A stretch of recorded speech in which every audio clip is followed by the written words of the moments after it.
Ya, kita kembali di Apa Kabar Indonesia Malam. Tadi sebelum jeda kita sudah mendengarkan pembacaan ayat suci Al-Quran, surat Al-Alaq dan juga tausiah dari Bapak Hidayat Nur Wahid. Nah, ini memang istimewa karena kemerdekaan RI ke-66 juga bersama dengan jatuhnya Hari Nuzulul Quran, 17 Ramadan 1432 Hijriah. Bukan hanya di Jakarta saja, perayaan Nuzulul Quran juga cukup meriah di beberapa daerah. Kita punya rekan kita yang ada di Biro Yogyakarta atau TV One Yogyakarta, ada Hendrawan di sana yang berada di Masjid Patok Negoro. Hendrawan, kabarnya juga akan ada sholawat Jawi untuk mengenang jasa pahlawan. Kita langsung mendengarkan bagaimana Hendrawan perayaan dari Nuzulul Quran dan juga kemerdekaan Republik Indonesia di sana. Ya benar sekali Bella, di Semarak hari ulang tahun kemerdekaan RI ke-66 di sejumlah daerah dirayakan dengan berbagai lomba pada siang hari misalnya. Namun di Yogyakarta, tepatnya saya di Masjid Patok Negoro, Pelosok Kuning, Sleman, Yogyakarta, warga di lokasi ini lebih memilih untuk merayakan hari ulang tahun kemerdekaan RI dengan cara yang lebih religius dan lebih hikmat. Mereka di lokasi ini melakukan sholawatan Jawi atau bersolawat dalam bahasa Jawa. Sebenarnya ada dua bahasa yang digunakan, yaitu dalam bahasa Arab dan juga bahasa Jawa.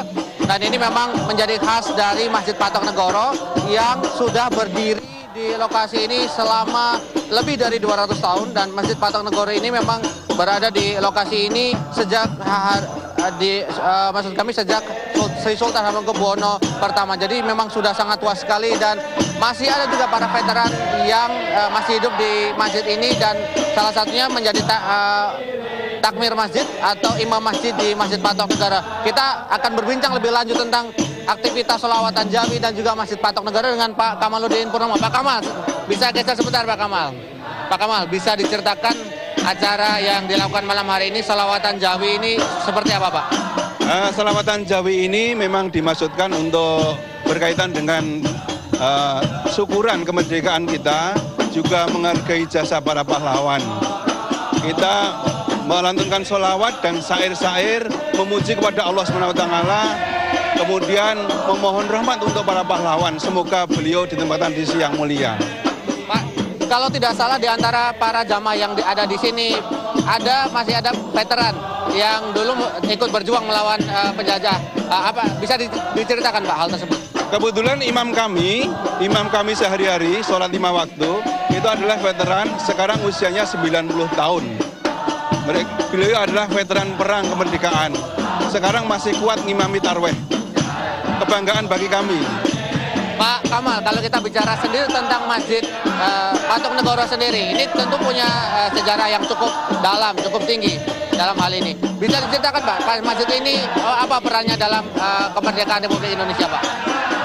Masjid Patok Negoro ini didirikan oleh Hamengkubuwono ke-1 sebagai benteng pertahanan spiritual dan benteng pertahanan fisik kala itu. Beliau memang bermaksud seperti itu sampai beliau menggaji para orang yang diberi tugas sampai sekarang. Mungkin ada beberapa peristiwa tertentu Pak yang membuat Masjid Patok Negoro ini dalam proses kemerdekaan Republik Indonesia juga menjadi suatu hal yang penting di sejarah Yogyakarta Pak. Ini sebuah kenyataan bahwa beberapa kali masjid ini jadi sasaran bom waktu itu. Akan tetapi melampaui batas ini, tidak bisa jatuh ke sini. Sampai Belanda sendiri itu penasaran mengapa Masjid Patok Negoro tidak bisa kena bom. Beliau langsung, para pasukan Belanda itu langsung memasuki masjid.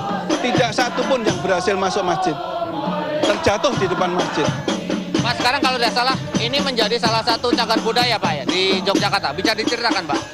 Memang sekarang akhirnya karena Masjid Patok Negoro ini satu-satunya yang masih asli, masih ada kolamnya, masih ada sawo kecilnya, dan bangunannya masih asli dari kayu jati. Ini menjadi cagar budaya yang dianak emaskan oleh Provinsi Daerah Istimewa Yogyakarta. Terima kasih Pak Kamal.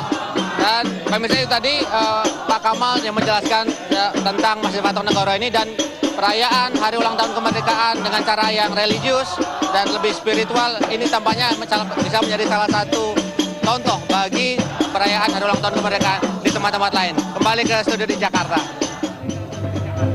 Terima kasih Andawan dari Masjid Patok Negoro di Yogyakarta. Mudah-mudahan dengan jatuhnya Nuzulul Quran hari ini juga menjadi semangat yang baru untuk Hari Kemerdekaan Indonesia ke-66. Kita akan kembali lagi pemirsa di Apa Kabar Indonesia Malam masih dalam memperingati kemerdekaan Republik Indonesia ke-66.